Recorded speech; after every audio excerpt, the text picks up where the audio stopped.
Hey everyone, welcome to revision mantra YouTube channel. इस video में हम यूपीएससी के प्री के रिजल्ट के बारे में बात करने वाले हैं, जो एग्ज़ाम 24 मई को हुआ था। और अभी हमारी स्ट्रेटजी क्या होनी चाहिए, क्योंकि अभी रिजल्ट आने में हो सकता है क्या पता टाइम लग जाए, आंसर की वजह से डिले हो गया है। अभी हमारी स्ट्रेटजी क्या होनी चाहिए उससे पहले हमें, क्योंकि मेंस में इस बार काफ़ी कम टाइम है, तो हम सारे पॉइंट पे बात करेंगे 1 to 1 करके। सबसे पहले तो हम बात करते हैं कि जो एग्ज़ाम हुआ था लास्ट ईयर के बेसिस पे, जो लास्ट ईयर एग्ज़ाम हुआ था 25 मई को हुआ था, बट उसका रिजल्ट जो है था 11 जून को उसका रिजल्ट आ गया था। तो काफ़ी कम टाइम में उसका रिजल्ट आ गया था, 14-15 दिन में ऑलमोस्ट। बट इस बार क्या हुआ है, हमारा एग्ज़ाम तो 24 मई को हुआ है, लेकिन आंसर की भी तो आई है ना। तो एक आंसर की काफ़ी मेन फैक्टर रहा है। फिर आंसर की के बाद फिर हमारे ऑब्जेक्शन भी मांगे आयोग ने, कौन कौन से आंसर पे डाउट है। तो फिर ओएमआर चेकिंग में काफ़ी लेट हो गया, जिसके कारण तो हो सकता है रिजल्ट डिले हो जाए अभी। तो अभी 6-7 दिन का और वेट करना चाहिए हमें। बट हमें वेट नहीं करनी चाहिए एक्चुअल में, क्योंकि एग्ज़ाम इस बार क्या है।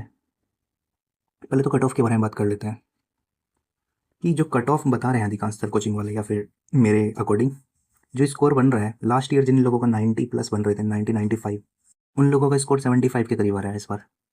75 या 70 के बीच स्कोर आ गया है उनका, जिनका 95 प्लस स्कोर आया था लास्ट ईयर। तो कट ऑफ तो इस बार के चांसेस हैं कि काफ़ी कम रहेगी। बट अगर आपका 70 प्लस बन रहा है अबव और सीसेट क्लियर है, क्योंकि आंसर की आ गई, आंसर की से आप मिला सकते हैं, 3-4 क्वेश्चन चेंज होगा मैक्स टू मैक्स, या 2-3 क्वेश्चन।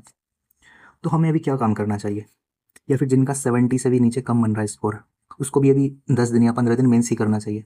क्या पता स्कोर पीटी हो ही जाए, कुछ पता थोड़ी अभी कट ऑफ के बारे में। तो सबसे पहले हमें एक ऑप्शनल के पीवाई को कंसोलिडेशन पर काम करना चाहिए, क्योंकि ऑप्शनल GS4 और एसए 3 पेपर होते हैं जो आपके फाइनल रिजल्ट्स को डिसाइड करते हैं। क्योंकि जीएस में ऑलमोस्ट सबका सेम ही स्कोर होता है, बट यहाँ GS4, एसए और ऑप्शनल, इन 3 पे कंसोलिडेशन पे काम करना चाहिए हमें भी। क्योंकि लास्ट ईयर का जब मैंने एग्ज़ाम दिया था यूपीएससी का प्री का, तो मेरा ऑप्शनल तैयार नहीं था और मेरा GS4, क्योंकि आपको पता है मैं साथ में बीपीएससी का एग्ज़ाम भी देता हूँ। एसए का मेरा कुछ तैयार था पोर्शन, बट मैंने GS4 तैयार नहीं किया था, वो मैं बिना प्रिपेयर किए एग्ज़ाम में गया था। तो आपको पता है क्या ही रिजल्ट्स होंगे फिर। तो ऑप्शनल आपको कंसोलिडेट करना है अभी, और डेली 4 से 5 क्वेश्चन आपको लिखना है। रिजल्ट तक वेट नहीं करना चाहिए हम लोगों को भी। फिर उसके बाद क्या है, अगर आपका ये पोर्शन पहले से ही तैयार है, आप 1-2 मेंस लिख चुके हो पहले से, तो आपको तो पता ही होगा क्या करना होता है। FLT स्पीड बढ़ाने के लिए FLT अभी लिख सकते हैं और इसको एनालाइज करें, तभी इंप्रूवमेंट आती है, ग्रोथ होती है। क्योंकि एग्ज़ाम में बिल्कुल कम टाइम है, 67 डेज़ में एग्ज़ाम है, लगभग 2 ही महीने हैं। 2 महीने में मेंस प्रिपेयर करना काफ़ी टफ होता है, कि उससे पहले अगर आपका प्रिपेयर है तो ठीक रहता है। और जिसका 70 से कम मार्क्स हैं, उसको भी अभी सीसेट अगर उसका क्लियर नहीं हो रहा है, 70 से भी अगर कम मार्क्स हैं, तो प्री की तैयारी हमें अभी से नहीं करनी चाहिए। प्री के लिए मैं बताऊंगा क्या करना चाहिए। डेली आपको 50-60 क्वेश्चन करना है PYQ का, बट उसको अभी ऑप्शनल, एसए, एथिक्स, 3 पेपर को भी प्रिपेयर करना चाहिए साथ में। क्योंकि खाली प्री क्वालिफाई करके क्या ही होगा।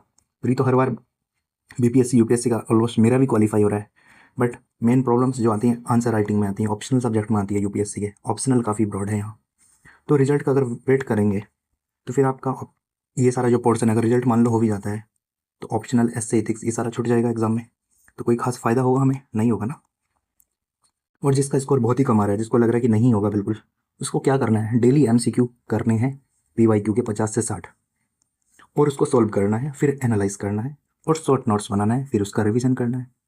मैंने आपको अपने नोट्स के रिवीजन करने का बताया था ना, कैसे नोट्स का मैंने रिवीजन किया है एक वीडियो में, स्ट्रेटजी वीडियो में। शॉर्ट नोट्स मैंने बनाए थे, मतलब जहाँ जहाँ मेरे क्वेश्चन गलत हो रहे थे, पहले हमें आइडेंटिफाई करना होगा ना हमारे क्वेश्चन कहाँ गलत हो रहे हैं, तो उसको एनालाइज करके मैंने फिर शॉर्ट नोट्स बनाए थे, फिर उसको बार बार रिवीजन किया था उस डेटा फैक्ट को। अगर प्री में आपको बिल्कुल डाउट है कि नहीं होगा, तो आपको ये काम करना है, वरना आपको अभी मेन से स्ट्रॉन्ग करना है। और 40-50-60 क्वेश्चन हम जब कर रहे हैं, तो ये तो हमारा 3 से 4 घंटे का काम है, 3 घंटे का मैक्स टू मैक्स। तो बाकी 4-5 घंटे हम मेंस को अच्छे से दे सकते हैं। फिर एक चीज़ और करनी है हमें, PYQ जो है मेंस के, उसको आंसर को इनरिच करना है। आंसर इनरिचमेंट में जैसे पॉलिटी में जो है, कौन कौन से केस हैं, कौन कौन से आर्टिकल हैं, कौन कौन सी कमेटीज़ हैं, GS4 में डेटा, फैक्ट्स, डायग्राम, एथिक्स में डायग्राम, ये सारे हमें कलेक्ट करना है, इसका नोट्स बना के रखना है। और लास्ट में मैं यही बोलना चाहूँगा, बिल्कुल भी अभी वेट नहीं करना चाहिए, मेंस एटलीस्ट करना ही चाहिए 15 दिन, चाहे पीटी आपका होगा या नहीं होगा। क्योंकि मेंस अगर हमारा अच्छे से प्रिपेयर होगा, तब हमारा आसानी से पीटी होगा नेक्स्ट बार। इस बार का आपने पेपर देख ही लिया, कितना डेप्थ में जाके उन्होंने क्वेश्चन पूछे हैं। और मेंस प्रिपेयर करने के लिए अभी अगर आपकी पढ़ाई नहीं हो रही है तो किसी कोचिंग के मेंटोर को ज्वाइन कर सकते हैं। क्योंकि लास्ट ईयर मैंने क्या किया था, कोई कोचिंग का मेंटोर वगैरह को मिल भी रहे थे बट मैंने फॉलो नहीं किया था अच्छे से, क्योंकि मेरा बीपीएससी का एग्जाम था पीटी का, तो मेरा मेंस काफ़ी वीक रह गया था, जिस वजह से। या अपने पीयर ग्रुप बना सकते हो कोई, साथ में किसी के साथ करते हैं तो काफ़ी डिसिप्लिन रहता है फिर। क्योंकि अभी का जो टाइम है काफ़ी क्रूशियल है, 67 डेज सिर्फ है, एग्ज़ाम में ऑलमोस्ट 2 ही मंथ हैं, काफ़ी जल्दी निकल जाते हैं, पता नहीं चलता है। ठीक है, रिजल्ट्स का इसलिए हमें वेट करना ही नहीं चाहिए। ठीक है, आपको और कोई क्वेरीज हो, डाउट हो मेंस के रिगार्डिंग, हमें मेंस कैसे करना है उसके बारे में आप कमेंट कर सकते हैं, या पीटी के बारे में क्या है, पीटी के बारे में कुछ डाउट्स हैं, पीटी कैसे निकला है। क्योंकि लास्ट ईयर मेरा काफ़ी कम टाइम बचे थे मेरे पास, फिर भी मेरा प्री एग्जाम निकल गया था, तो वो कैसे निकला। क्योंकि लास्ट ईयर की जो तैयारी होती है पुराने टाइम की, वो काम आती है आज के टाइम में। बीपीएससी इतना, यूपीएससी या बीपीएससी इतनी, खासकर बीपीएससी इतना रैंडम हो गया है पीटी के मैटर में। वो लोग, अगर पुरानी तैयारी आपकी अच्छी है वही काम आती है, तो आज से ही हमको, जिसका अगर डाउट है तो पीटी को आज से ही प्रिपेयर करना होगा। ओके, और आपको हमारे करंट अफेयर के पीडीएफ्स वगैरह कुछ देखने हैं, बीपीएससी की आप प्रिपरेशन कर रहे हो तो आप उसके वीडियोस जाके देख सकते हैं, और टेलीग्राम पे हमारे ज्वाइन कर सकते हैं। Okay, thanks for watching this video.